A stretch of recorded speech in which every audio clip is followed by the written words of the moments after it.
Oi, gente, bom dia. Vamos iniciar mais uma gravação, tá? Agora com geografia.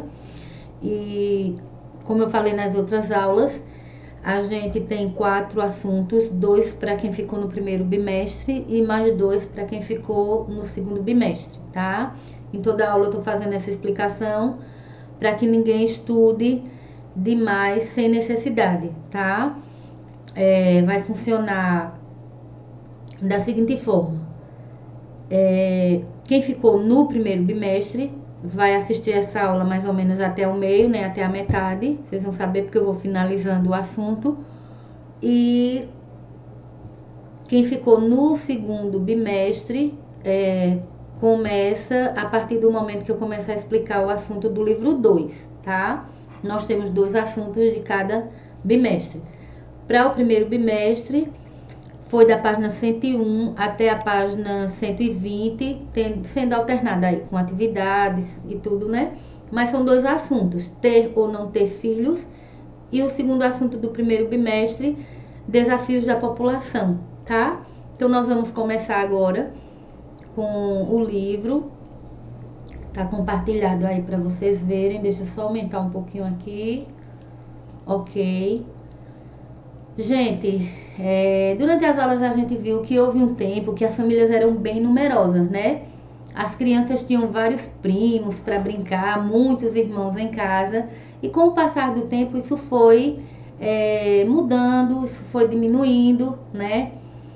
E nós vamos ver quais foram os aspectos que foram acontecendo para que fosse ocorrendo aí essa mudança, né? Nós temos uma imagem aí na página 101, filhos em épocas diferentes. Aí a gente vê aí na frente da casa, tipo uma praça cheio de crianças, né? Muitas crianças. Isso mais ou menos por volta de 1970. No ano 2000 isso já diminui, né? Aí em relação ao ano 2000, tem um quadrinho que diz assim: Bom dia, mãe. Trouxe o Rafael para passar o fim de semana com a senhora, porque eu vou trabalhar. Claro, filha. A prima dele já está aqui em casa. E aí se brincavam com os primos, né? Mas nessa última imagem aí de 2020, você vê amigos brincando, né?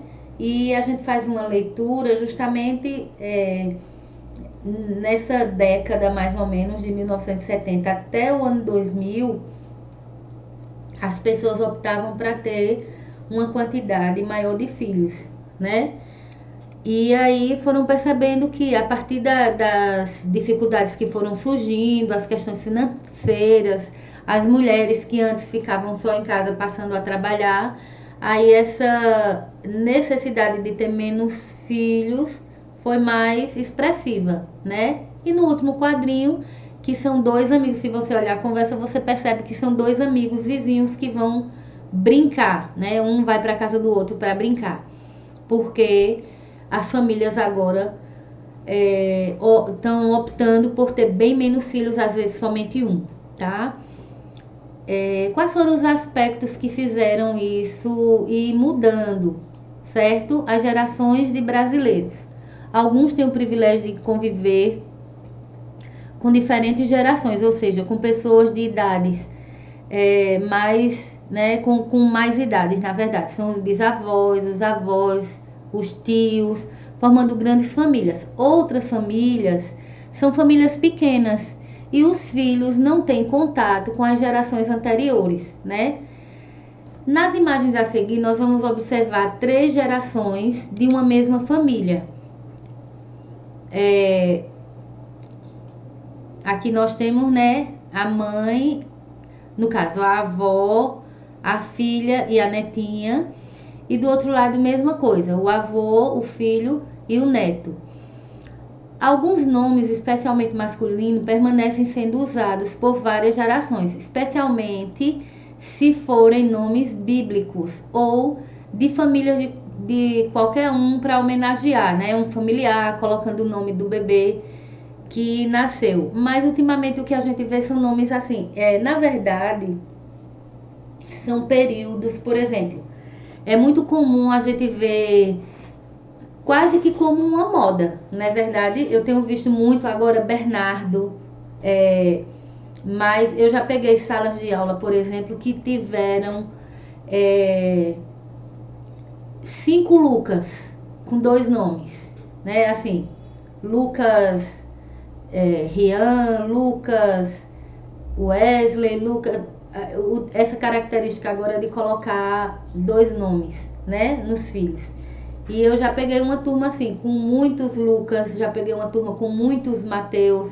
E isso vai de acordo com, eu diria que de moda assim, do momento, né? Vamos para o próximo. Nós vamos ver aí alguns dados, tá? Que foram pesquisados pelo IBGE. Não sei se vocês lembram, mas nós já estudamos um pouquinho sobre o IBGE e o IBGE faz justamente essa função de coletar dados da população, tá? E o censo de 2010 registrou os nomes mais populares no Brasil. Olha, atualmente são os nomes que são mais usados, tá? Os mais populares. Aliás, atualmente não, em 2010, já há 11 anos atrás, né? Aí, Maria, em primeiro lugar, Ana, Francisca, Antônia, Adriana, Juliana, Márcia, Fernanda, Patrícia, Aline. Eram os nomes comuns nessa década. Já dos meninos, José, João, Antônio, Francisco, Carlos, Paulo, Pedro, Lucas, Luiz, Marcos, tá? Isso foi os nomes mais usados nesse período aí, tá?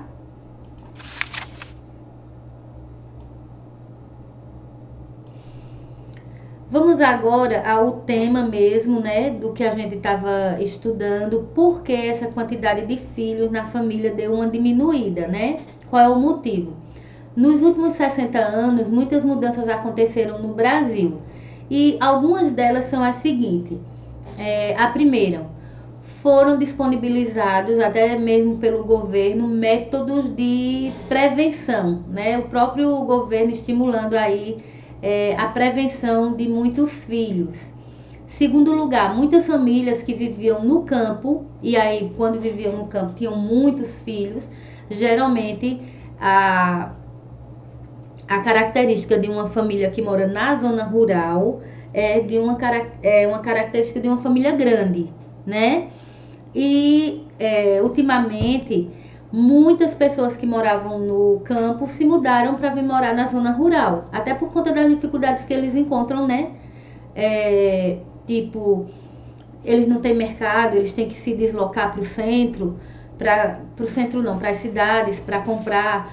Então, essa dificuldade fez com que muita gente abandonasse a zona rural e viesse morar na cidade. E, consequentemente, com o custo de vida da cidade, fizeram com que essas pessoas tivessem mais cuidado na quantidade de filhos.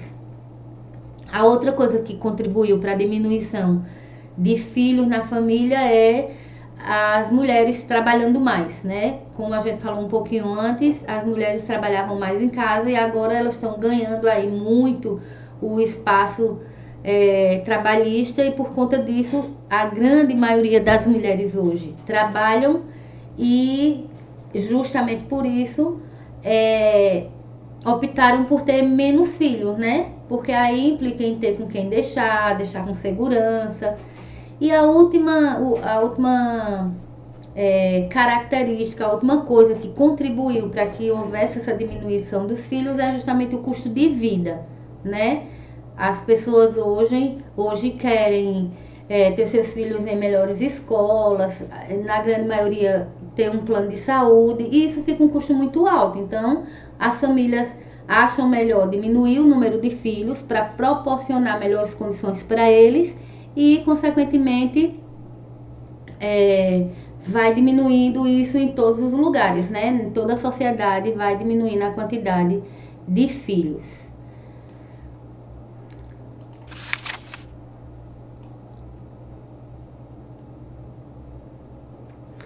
Vamos ver agora um pouquinho sobre a média de idade dos brasileiros. Como já foi falado antes, conhecer a idade da população é importante para o governo, porque aí ele vai proporcionar as coisas de acordo com a idade, né? As necessidades são diferentes. As necessidades de um idoso são uma, as necessidades de criança são outras. Então, o censo tem essa função também de fazer esse levantamento da perspectiva de quantos idosos, quantas crianças. O resultado do censo com relação à idade da população são apresentadas em um gráfico que a gente vai analisar agora, tá? Esse gráfico por idade, tá? A gente, ó, aqui, ó. Vamos dar uma olhada aqui nesse gráfico, tá? A pirâmide etária no Brasil. Etária quer dizer faixa de idade, tá? Em 2010, pessoas com 100 anos ou mais, a taxa era zero, quase não tinha, né?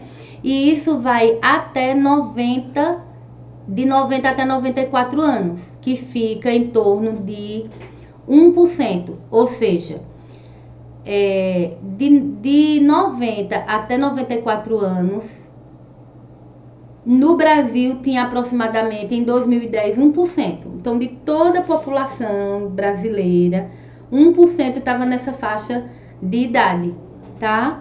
Aí, de 85 anos até 89, 2%. De 75 até 79, 6% até 8% dos brasileiros eram com essa idade. De 65 anos até 69, 12% de homens e 14% de mulheres.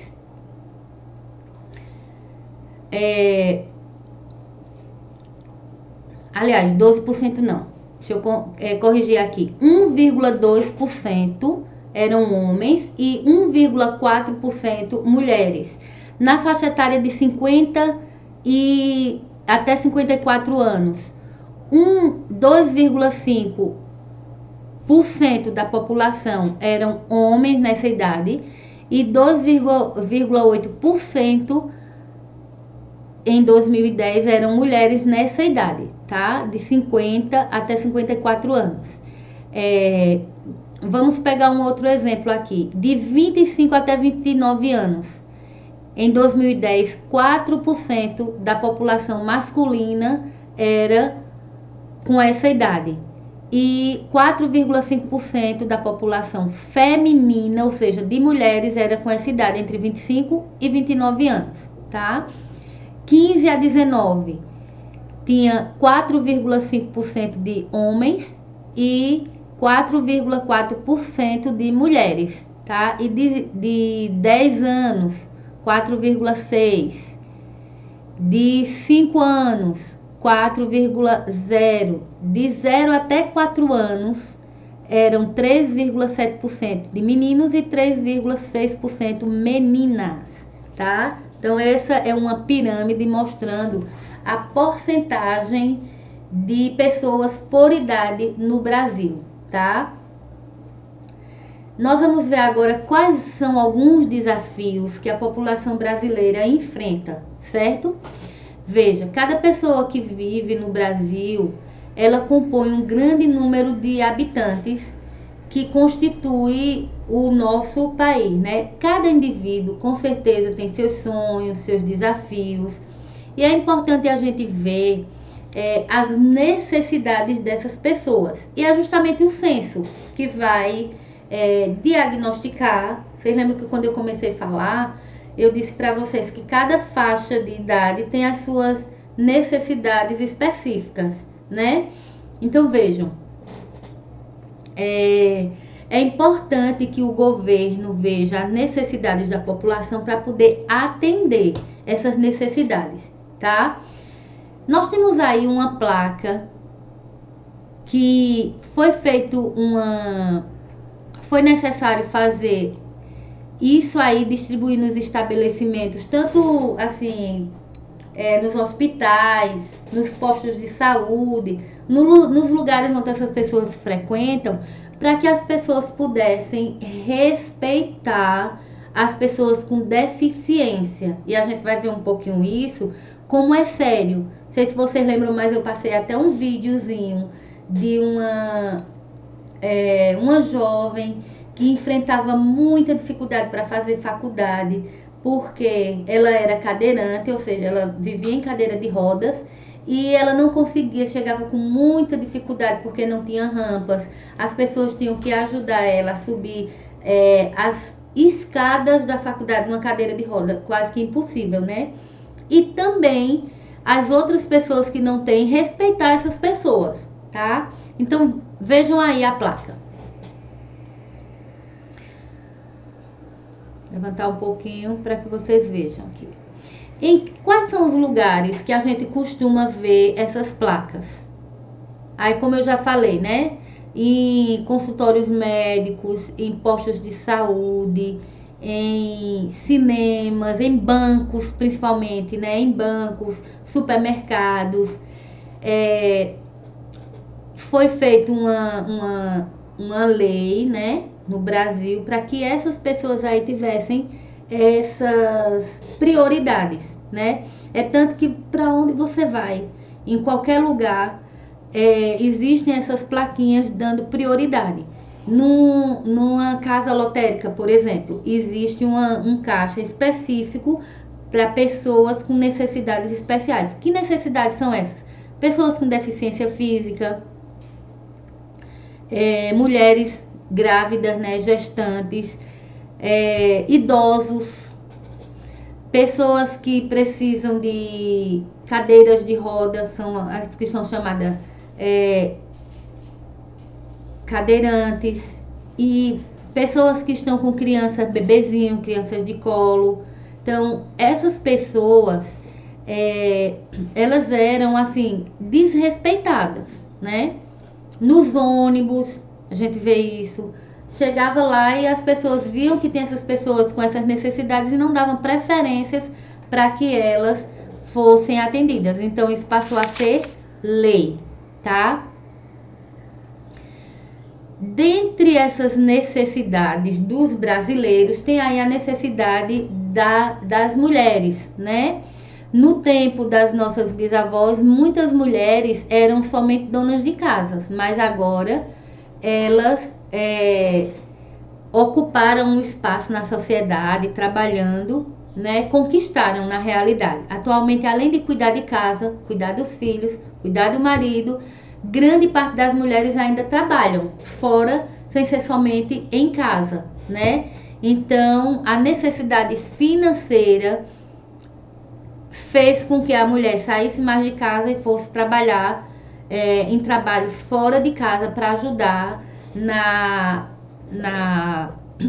despesa, né? Para ajudar nas finanças da família, né? Outra coisa que a gente precisa dar uma olhada, que precisamos levar em consideração, é esse desafio da questão das mulheres serem maltratadas, né? É tanto que ultimamente a gente vê nas televisões, redes sociais, tudo uma perseguição, vamos dizer assim, muito grande em relação a isso, né?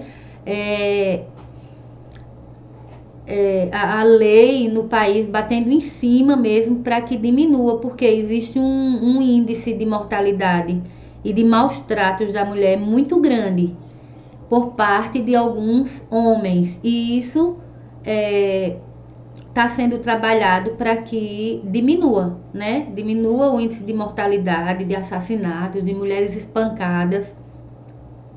Aí tem violência contra as mulheres. Mulheres e homens apresentam diferentes físicas e emocionais bem diferentes. As mulheres facilmente são mais frágeis e são muitas vezes submetidas a algum tipo de violência por causa dessa fragilidade. Em 2006 foi criada a lei, que a gente comentou um pouquinho, que é chamada Lei Maria da Penha, né? Qual é o objetivo dessa lei? É proteger as mulheres que são vítimas de violência doméstica e punir os agressores para que isso seja inibido, né? A partir do momento que os agressores são punidos, então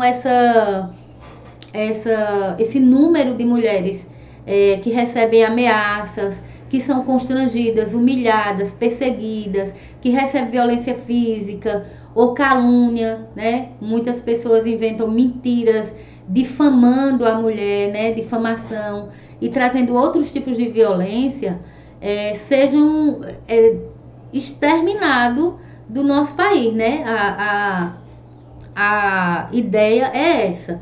E o governo tem dado muito em cima disso para que isso seja controlado, né? E é tanto que hoje em dia existe aí vários tipos de forma de denúncia, delegacia da mulher, para que isso seja tirado mesmo, né? Que não aconteça mais. E aí veio essa lei chamada de Maria da Penha. Quem é Maria da Penha? Aí tem aí, ó. Maria da Penha é uma cidadã brasileira que teve coragem de denunciar a violência que ela estava sofrendo por parte do seu marido. Em homenagem a ela, a lei leva o nome dela. De acordo com o Instituto de Pesquisa Econômica Aplicada no Brasil, ocorrem em média 5.664 mortes de mulheres por causas de violência a cada ano. Já pensaram, gente? Quase 6.000 mulheres no Brasil morrendo por conta de violência doméstica, violência em casa, né? Então, para diminuir isso, foi criada aí essa lei, né? Recentemente, a organização não governamental, ou seja, é uma organização que não partiu do governo, é independente, chamada Plan, realizou uma pesquisa com crianças de 5 estados brasileiros.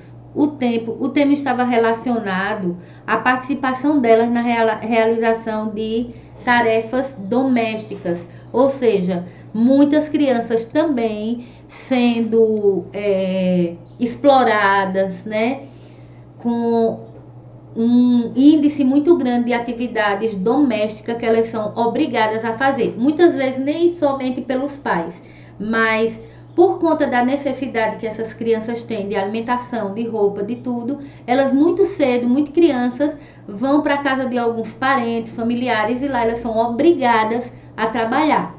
O resultado mostra a desigualdade entre homens e mulheres, e que se inicia desde a infância.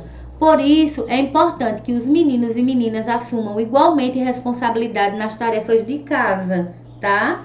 Ou seja, arrumar o quarto, ajudar a mãe a lavar uma louça. Isso não é uma atividade que tem que ser necessariamente somente da mulher, né? Mas o menino, o homem, quando criança, ele pode sim ajudar a mãe, né? Sem problema nenhum. E através dessas atividades, elas vão desenvolvendo habilidades importantes, como planejamento, gestão de recursos, organização, né? Aprender a ser organizados, cooperativo, ter autonomia, aprender a respeitar os outros. Tudo isso através das atividades domésticas que tem dentro de um lar, né? Que pode ser desenvolvido dentro do lar, tá? A questão do idoso, ser idoso no Brasil. Vamos ver aqui. De acordo com o IBGE, entre 2015 e 2016, a expectativa de vida do brasileiro passou de 75,5 para 75,8 anos. Bem pouco, né? Mas, assim, vai aumentando a expectativa de vida. Apesar do crescimento contínuo na expectativa de vida, ou seja, expectativa de vida é aquela faixa de tempo que as pessoas vivem. Então, há algum tempo atrás era menor, né? As pessoas viviam menos, morriam mais cedo. Aí, com o passar do tempo, vem a questão de muita mudança e melhora no estilo de vida, isso aumenta a quantidade de tempo, de anos que as pessoas vivem. Isso chama expectativa de vida. Apesar do crescimento contínuo dessa expectativa no Brasil ainda hoje, está abaixo de outros países como o Japão, os idosos vivem mais lá, a Itália, Singapura, Suíça, os idosos vivem mais tempo lá. Em 2015 foi feita uma pesquisa e a expectativa de vida dessas pessoas era quase 10 anos a mais do que a nossa aqui do brasileiro, ó. Enquanto que um brasileiro vivia em média 75 anos, eles viviam 83. Então lá eles têm uma expectativa de vida maior e melhor do que a nossa, ok? Vamos ver a expectativa de vida no mundo inteiro, tá? Nós estamos falando aqui da expectativa de vida do brasileiro, mas no mundo. Segundo a notícia transmitida pelo portal de notícias G1, em maio de 2016, a OMS, que é Organização Mundial da Saúde, divulgou a expectativa de vida das pessoas e informou que elas aumentaram em média 5 anos no mundo todo, graças aos avanços nos países mais pobres, ou seja, no mundo inteiro, a expectativa de vida das pessoas que antes eram, vamos dizer, de 75 anos, foi para 80, aumentou em 5 anos, ok? O continente africano foi o que teve a melhor, o melhor aumento, o aumento de expectativa de vida mais significativo, atingindo os 60 anos de média, o que corresponde a uma expectativa em torno de 9,4 anos a mais para os africanos. Então, eles vivem quase 10 anos a mais do que a população mundial, tá? Entre esses principais motivos para o aumento da expectativa de vida no Brasil, podemos citar o seguinte. Então, aqui no Brasil, quais foram as coisas que contribuíram para o aumento, né? Aqui no Brasil foi o que contribuiu para o aumento dessa expectativa de vida? Acesso a cuidados médicos, que antes era bem menos e agora aumentou, vacinas, consultas, tratamento de doença com medicamento específico, informação e programas de prevenção de doenças, tá? Orientação sobre a importância de ter uma alimentação adequada e realizar atividade física, entre outros. Então, esses foram os aspectos que fizeram com que a expectativa de vida aumentasse aqui para os brasileiros, ok? Gente, o assunto é bem pequenininho, para o primeiro bimestre é só esse, tá? Tá aí esse resumozinho para vocês darem uma estudada, um assunto bem pequenininho para tirar uma boa nota, tá certo, galera? Nós vamos agora dar uma olhada no assunto do segundo bimestre, tá? Nós terminamos aqui o primeiro. Quem ficou no primeiro vai assistir esse vídeo somente até aí, tá? E só quem ficou no primeiro e no segundo é que assiste os dois. A partir de agora, o vídeo é para quem ficou no segundo bimestre, tá bom? Então, quem ficou só no segundo, não assista essa primeira parte para não confundir os assuntos, para não estudar demais sem necessidade, e vai estudar somente o que a gente vai falar agora, tá certo? Deixa eu colocar aqui na página. Para o segundo bimestre em geografia, nós ficamos a partir da página 115, ok? E nós vamos ver as leis, porque existem riscos urbanos, tá? Foi um assunto que tá assim, bem fresquinho na nossa mente, porque já foi desse assunto de agora, né? Desse segundo bimestre. E a gente vai ver aí alguns riscos urbanos. segundo bimestre, livro 2, tá? Só para quem ficou no segundo bimestre. Vejam, nós vamos ver que a vida na cidade, elas traz muitas facilidades, né? Muita coisa legal na cidade, diferente do que acontece na zona rural, mas que traz pra gente também alguns riscos, tá? Quais são as facilidades da vida na cidade, que é a vida urbana? Por exemplo, a facilidade com tecnologia. Isso é uma coisa incrível, né? Que a gente já discutiu. Por exemplo, imagine você uma pessoa, por exemplo, que mora na zona rural, tem que se deslocar da zona rural, vir para a cidade, quando chegar aqui, procurar uma casa lotérica, ficar naquelas filas enormes quando chega período de final e início do mês, que é data de pagamentos, uma série de coisas dessa natureza. E aí, o que é que acontece? As pessoas têm que fazer tudo isso para poder conseguir resolver suas questões financeiras, né, suas necessidades. Enquanto que quem utiliza os aplicativos, né, da tecnologia, baixa ali no seu celular e consegue resolver muita coisa por ali, né? Mas aí o que acontece? Essas facilidades de viver na vida urbana, na vida na cidade, também traz muitas questões que é preciso ter cuidado. Quais são os riscos? Por exemplo, aqui nós temos aí nesse jornal um risco de doenças que foram transmitidas por um mosquito, tá? E que é bem parecido com o que a gente está vivendo agora, né? Quem vive na zona rural tem um risco bem menor, por exemplo, de contrair a doença do Covid, né?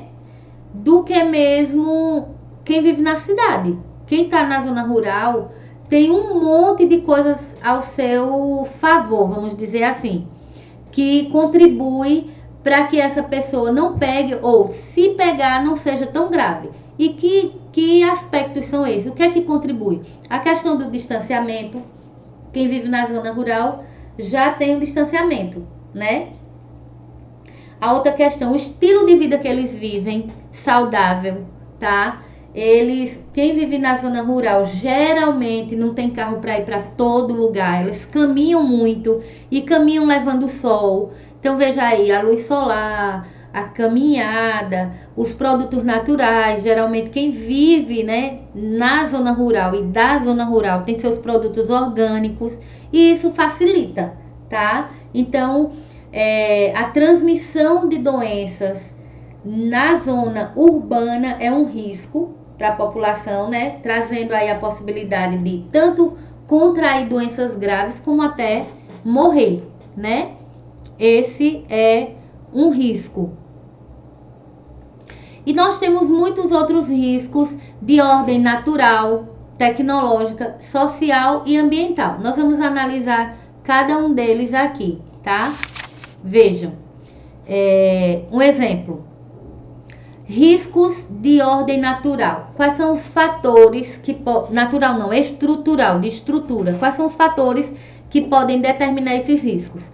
Nas questões da estrutura, as construções de prédios, de edifícios, de pontes, expansão e ocupação em locais precários, podem ocasionar quedas, incêndios e outros problemas. Então a gente vê aí, aqui na nossa cidade a gente não viu muito sobre isso, mas a gente vê, por exemplo, notícias de prédios que essas empreiteiras construíram, não colocaram a fundação necessária nos prédios, o ferro, o concreto necessário, e aí vem a desabar esses prédios. Esse é um risco, tá? É muito pequeno, né?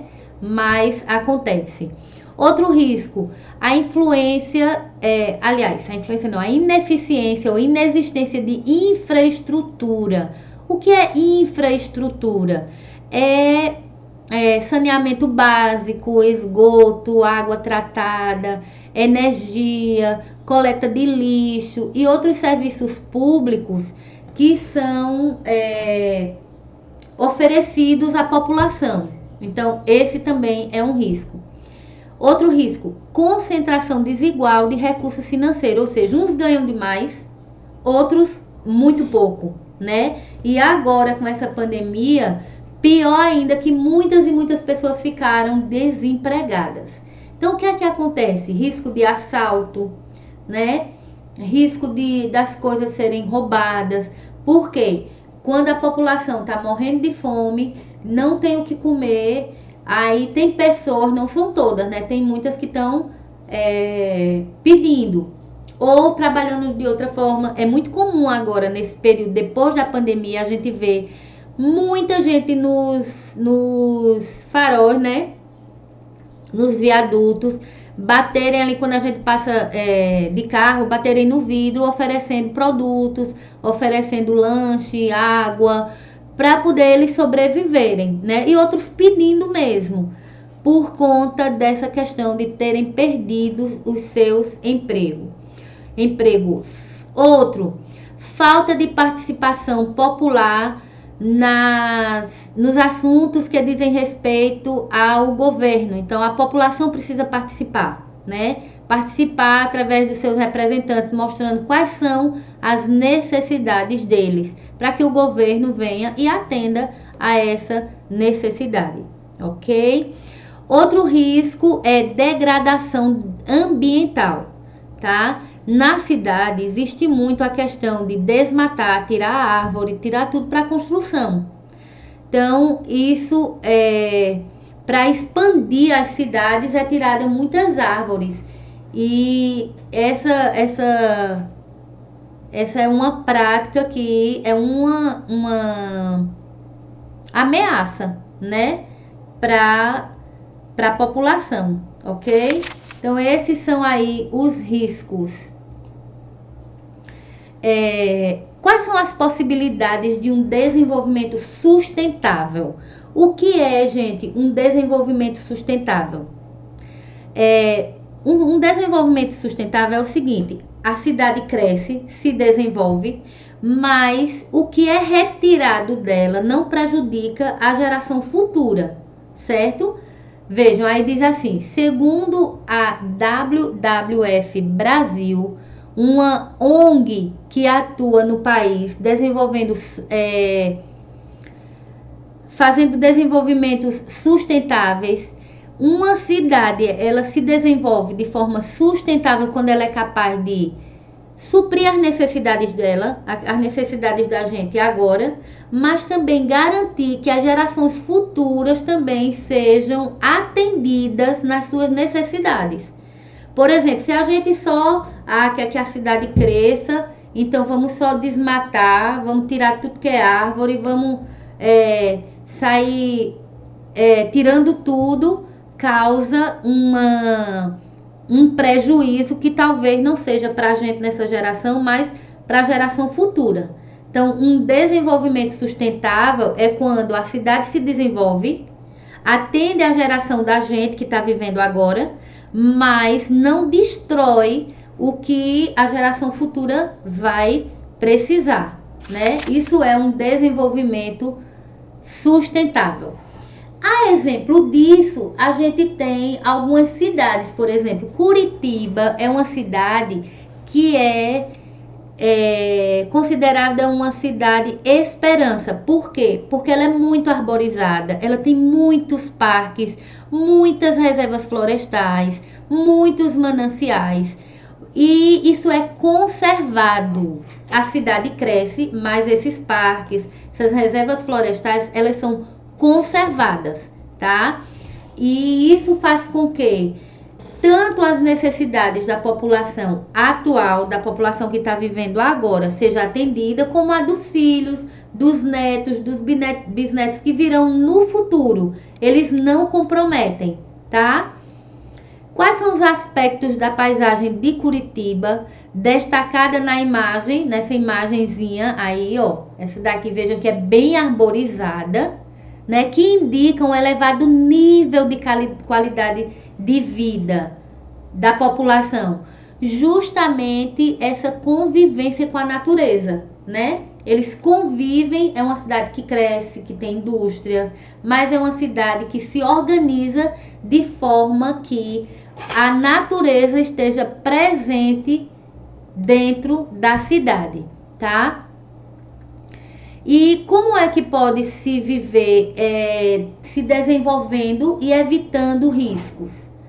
Aí especialistas dão as suas contribuições dizendo o seguinte: não pode haver um desenvolvimento sustentável em áreas urbanas sem políticas de redução da pobreza e dos riscos. Então, para que haja um desenvolvimento sustentável na família, aliás, na cidade, para que haja um desenvolvimento sustentável na cidade, os governantes, a política governamental tem que proporcionar meios para que diminua a pobreza, ajudando essas pessoas a trabalharem, a ter suas casas, certo?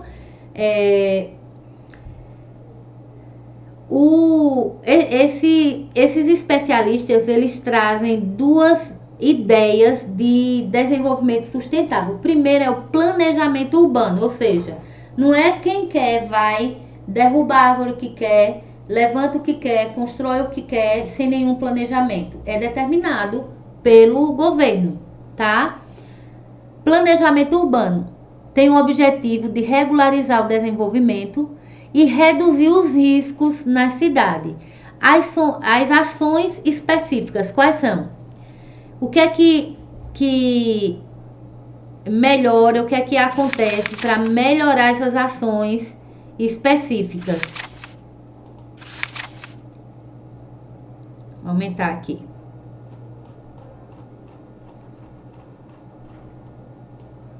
Pronto.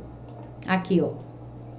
Favorece a redução de riscos em termos da estrutura das casas, né? Tem muitas vezes que tem assim, na zona da pobreza, onde as pessoas constroem em morros, aí tem risco de deslizamento, né? Então as pessoas têm que ser orientadas antes, previamente, em caso desses riscos.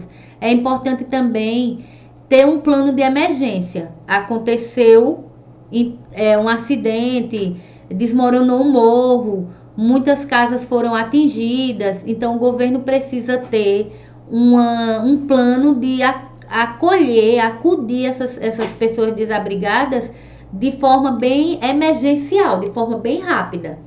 Essas medidas visam a formação de cidades resilientes. O que é uma cidade resiliente?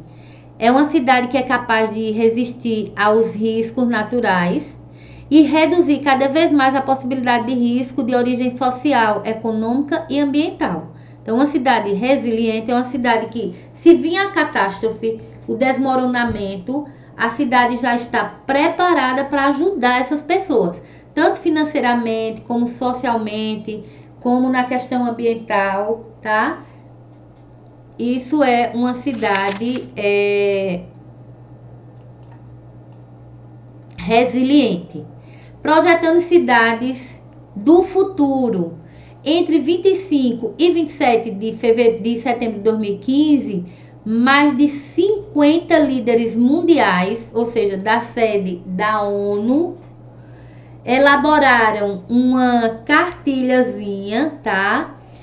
Com 17 objetivos para que as cidades fossem sustentáveis, que devem ser implantadas no país e no mundo inteiro até 2030. Então, esse objetivo global de tornar as cidades sustentáveis, seguras, foi um projeto da ONU que deve ser desenvolvida até 2030, né? Dando segurança para que as pessoas vivam na cidade sem correr nenhum risco, tá? Gente, esses dois aí, porque existem riscos em cidades sustentáveis, possibilidade de desenvolvimento sustentável, foram os dois assuntos curtinhos, pequenininhos, para avaliação do segundo bimestre, tá bom?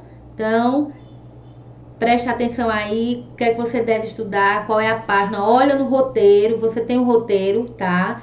Quem por acaso não tiver, entre em contato com a gente, que aí eu mando novamente.